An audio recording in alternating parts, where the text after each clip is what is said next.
Cervical cancer প্রতিরোধে বড় পদক্ষেপ নিল ভারত সরকার ও পশ্চিমবঙ্গ সরকার। রাজ্য জুড়ে শুরু হলো 14 বছরের কিশোরীদের জন্য বিনামূল্যে এইচপিভি টিকাকরণ কর্মসূচি। শনিবার এই কর্মসূচি কলকাতা থেকে ভার্চুয়ালি সূচনা করেন রাজ্যের মুখ্যমন্ত্রী শুভেন্দু অধিকারী। সেই কর্মসূচির আনুষ্ঠানিকভাবে সূচনা হলো ইটাহার ব্লক স্বাস্থ্য দপ্তরে। এদিন উত্তর দিনাজপুর জেলা স্বাস্থ্য দপ্তরের উদ্যোগে ইটাহার ব্লক স্বাস্থ্য দপ্তরে এই টিকাকরণ কর্মসূচির আয়োজন করা হয়।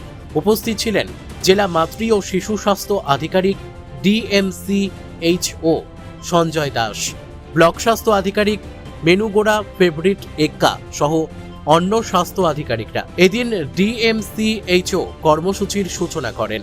এই কর্মসূচির প্রথম দিনে ইটাহার অঞ্চলের 20 জন কিশোরীকে সরকারিভাবে বিনামূল্যে এইচপিভি টিকাকরণ করা হয়।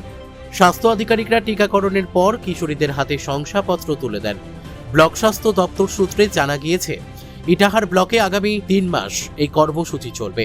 ব্লক স্বাস্থ্য দপ্তরের দাবি, এই টিকাকরণ কর্মসূচির মাধ্যমে ভবিষ্যতে সার্ভিক্যাল ক্যান্সারের ঝুঁকি অনেকটাই কমবে। পাশাপাশি শিবিরে আগত কিশোরীদের অভিভাবকরা কেন্দ্র ও রাজ্য সরকারের এই উদ্যোগে খুশি।